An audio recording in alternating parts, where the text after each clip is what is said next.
Programme को करने के लिए जिन्होंने प्रेरित किया था, वो कई संगठनों से जुड़े हुए हैं, बहुत ही महत्वाकांक्षी समाज सेवी व्यक्ति हैं, डॉक्टर दीपेंद्र चाहा। किन्हीं कारणों से नहीं है तो मैं उनको भी यहाँ से नमस्कार भेजता हूँ कि वो उन्हीं का प्रेरणा थी कि भाई नहीं 24 तारीख प्रोग्राम होना चाहिए। भाई साहब को बड़ा उन्होंने निवेदन किया कि आप कैसे भी समय निकाल के आज आएँ और हम ऐसे प्रोग्राम करने जा रहे हैं, क्योंकि पिताजी का स्वास्थ्य अचानक गड़बड़ हो गया और वो दिल्ली से बाहर जाना पड़ा और उन्होंने अपनी सॉरी भेजी है, क्षमा भेजी है।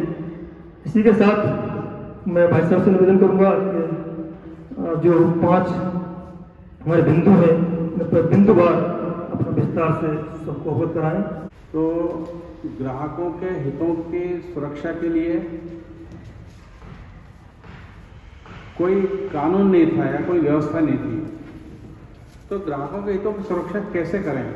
इसका पहला जो प्रारूप आया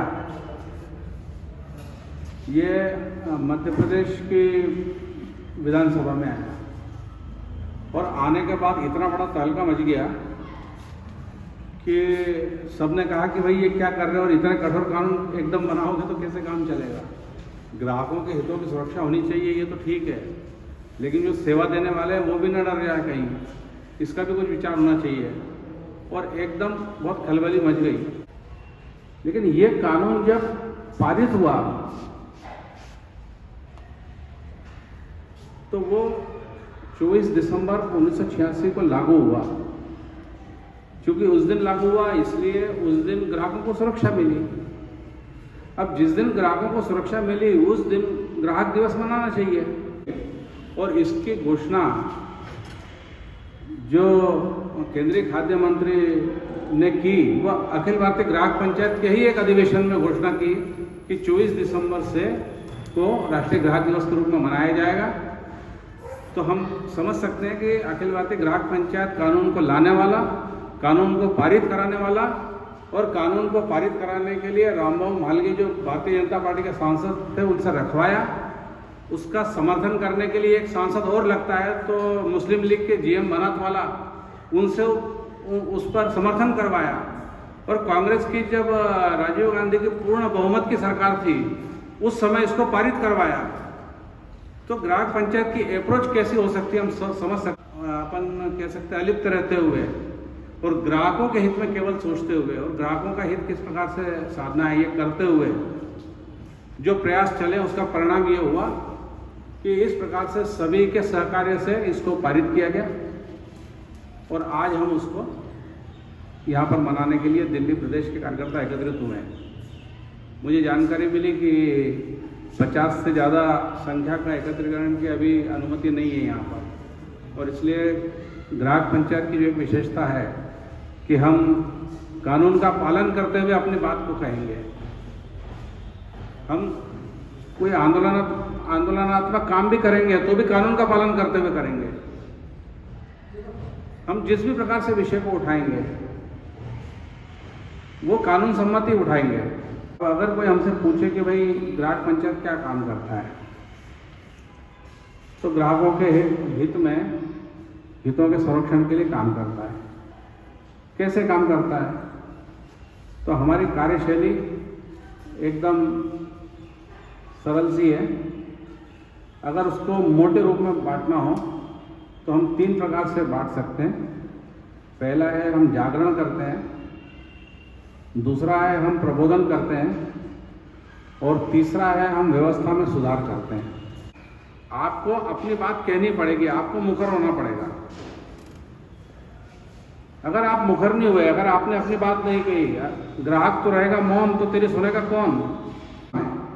जहां मौका मिले वहां जागरण करना है, जहां लोग एकत्रित होते हैं वहां करना है। कहीं कथा चल रही है वहां चले गए, वहां पर आरती के पहले 15 मिनट में 10 मिनट में अपन ने अपनी बात कह दी और साहित्य का वितरण वहां करवा दिया जिससे लोग पढ़ेंगे अपने साथ घर ले जाएंगे। वहां पर अपने कार्यकर्ताओं के नाम नंबर लिखे रहेंगे तो कहीं कभी कोई समस्या आएगी तो वो अपने से फोन लगा के बात कर सकते हैं। अपन बोल सकते हैं कि हाँ आ जाओ, हमारे कार्यकर्ता यहाँ बैठते हैं, यहाँ अपन आपकी बात समझ लेते हैं, फिर मदद करते हैं आपको। आजकल छोटे छोटे बच्चों के बाल सफ़ेद हो रहे हैं, ये हर व्यक्ति बोल रहा है। क्यों हो रहे हैं? क्या चीज़ खाने में आ रही है व्यक्ति के? और जो चीज़ खाने में आ रही है वो केमिकल युक्त अगर चीज़ें हैं तो इसका मतलब कि व्यक्ति के जीवन से खिलवाड़ कर रहे हैं। मुझे 4 पैसे कमाने हैं इसलिए मैं मिलावट करके आपके जीवन से खिलवाड़ करूंगा, लेकिन मैं 4 पैसे कमा लूंगा ज़्यादा। इसके लिए ये अधिकार किसने दिया कि मैं आपके जीवन से खिलवाड़ कर लूँ? तो हमें ये भी नहीं पता है कि खड़ी मिर्ची जो है खरीद के लाएं और पिसाएं तो जितने में पड़ती है पिसी हुई मिर्ची उससे सस्ती क्यों मिल रही है? ये इतना तक विचार नहीं कर पाते हम कि बिना मिलावट के संभव है क्या? तो मिर्ची खा रहे हैं कि मिर्ची में गेहूं मिला के खा रहे हैं, ये हमको ही नहीं मालूम है।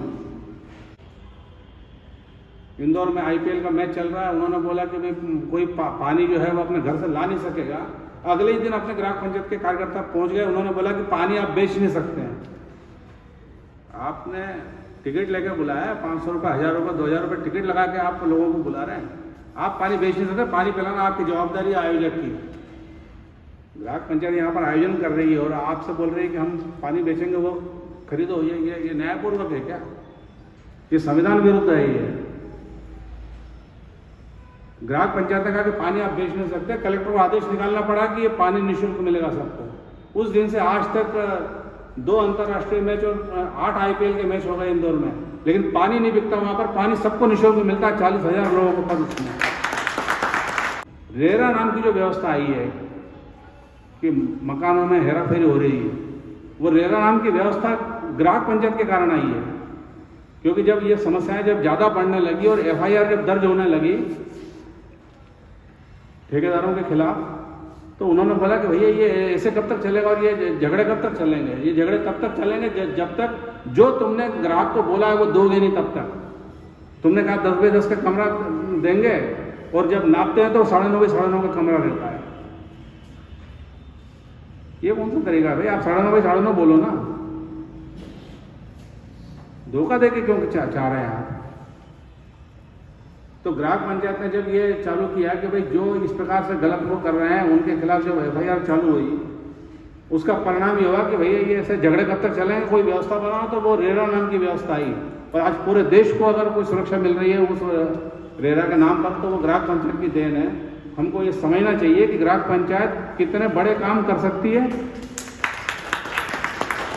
इस प्रसन्नता की बात हो सकती है हम सबके लिए, वो ये है कि हमारे ठीक सामने इधर जब हम यहाँ से बाहर निकलेंगे तो इधर आएंगे तो सामने जो कमरे बन रहे हैं 2 मंजिल, ये अपना कार्यालय बन रहा है। ग्राम पंचायत का केंद्रीय कार्यालय रहेगा, लेकिन केंद्र का उपयोग तो क्या है? देश भर से कार्यकर्ता आएंगे, रुकेंगे, जाएंगे। गतिविधि का उपयोग अधिकतम तो हम ही करेंगे, अपना ही प्रांत करेगा। तो गतिविधि चलाने के लिए कभी बैठक बुलाने, कभी कुछ करना, हमको वही जाने की जरूरत नहीं है। अपना खुद का कार्यालय रहेगा यहाँ पर, समझें। और कहाँ कहाँ जाना पड़ता है ये समस्या है। तो हमने फिर एक विषय उठाया कि भाई ग्राहक मंत्रालय ऐसा बने कि जहाँ एक ही जगह सब समस्याओं का समाधान होना चाहिए, ग्राहक नहीं भटकेगा 10 जगह। ये बात हमने पुरजोर तरीके से उठाई, तो उसका परिणाम ये हुआ कि कंज्यूमर ऐप बनाया उन्होंने बोला कि हम ऐप बना के डाल देते हैं इसको। अब जिसको शिकायत करनी है उस ऐप पे शिकायत डाल दे, इस मोबाइल पे हम शिकायत डाल देते हैं और समस्या का समाधान हो जाता है। अब जब अपन ने बात रखी तो अपने कार्यकर्ता को भरोसा नहीं हुआ। अब 4 दिन पहले उसके साथ कुछ हो गया था, तो उसने उठा के इस पे जो है वो शिकायत डाल दी। तो 45 घंटे के अंदर उसको जो है बिल आ गया और उसके पैसे वापस आ गए। घर आके दे गया सामने वाला और बोलता है कि वहाँ पर अब वो उसको शिकायत को समाप्त करवा दो, ऐसा कह दो मैं संतुष्ट हूँ। तो जब तक ग्राहक ये नहीं बोलेगा कि मैं संतुष्ट हूँ, तब तक वो शिकायत बंद नहीं होती उसकी। अभी मध्य प्रदेश में एक व्यवस्था आई है, वो बाकी जगह भी आई होगी निश्चित रूप से, ऊर्जा सैप के नाम से। बिजली का बिल जो है अपन अपने मीटर की रीडिंग का फोटो लो और वो ऊर्जा सैप पे डाल दो, तो बिल जनरेट होकर आ जाता है अपने मोबाइल पे ही, और मोबाइल से पेमेंट कर दो। तो आप मोबाइल से फोटो खींचा, बिल आया और आपने बिल का पेमेंट कर दिया। न किसी को आके मीटर रीडिंग की जरूरत है और न कोई वो ज़्यादा ले लिया और कम ले लिया और आंख खपत हो गई, ये हो गया, और एवरेज बिल दे दिया और 10 समस्याओं का समाधान वो ऊर्जा से ऐप में आ गया।